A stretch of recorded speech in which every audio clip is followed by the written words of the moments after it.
U.S. Russia to face pressure at UN over Ukraine crisis. The U.S. ambassador to the United Nations has vowed that the UN Security Council will press Russia hard in a Monday session to discuss Russia's massing of troops near Ukraine and rising fears that Moscow is planning an invasion. 9:38. Moscow.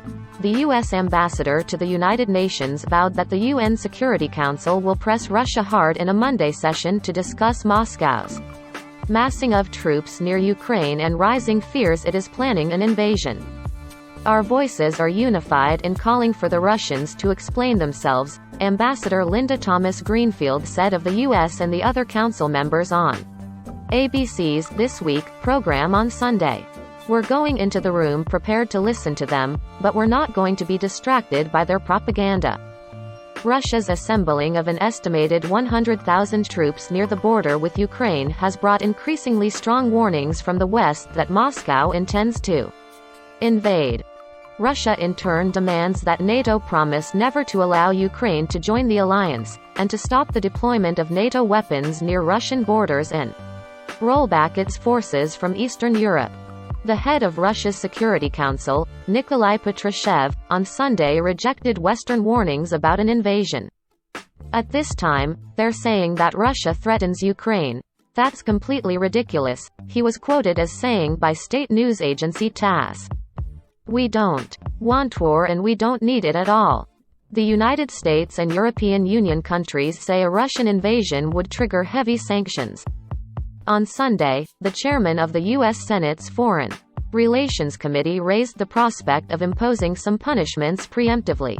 There are some sanctions that really could take place up front, because of what Russia's already done: cyber attacks on Ukraine, false flag operations, the efforts to undermine the Ukrainian government internally, Sen Bob Menendez said on CNN.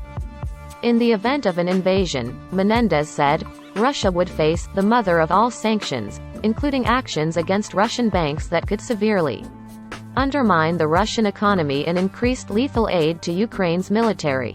The sanctions would apparently be significantly stronger than those imposed after Russia annexed Crimea from Ukraine in 2014. Those penalties have been seen as ineffective. Russia has long resented NATO's granting of membership to countries that were once part of the Soviet Union or were in its sphere of influence as members of the Warsaw Pact. NATO has already come close to Ukraine. They also want to drag this country there, Russian Foreign Minister Sergei Lavrov said on Sunday, although everyone understands that Ukraine is not ready and could make no contribution to strengthening NATO security. Ukraine has sought NATO membership for years, but any prospects of joining appear far off as the country struggles to find political stability and attack.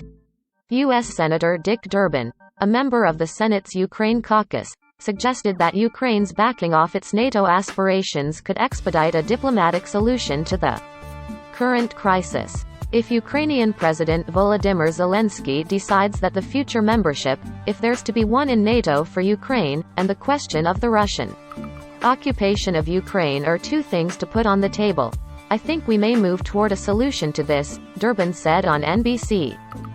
Ukraine has not shown signs of willingness to make concessions on potential alliance membership. Lavrov also underlined Russia's contention that NATO expansion is a threat, saying the alliance has engaged in offensive actions outside its member countries. It is difficult to call it defensive. Do not forget that they bombed Yugoslavia for almost 3 months, invaded Libya, violating the UN Security Council resolution, and how they behaved in Afghanistan, he said. The US and NATO have formally rejected Russia's demands about halting NATO expansion, though Washington outlined areas where discussions are possible, offering hope there could be a way to avoid war. Russian President Vladimir Putin has made no public remarks about the Western response. Lavrov has said West's position leaves little chance for reaching agreement, though he also said Russia doesn't want war.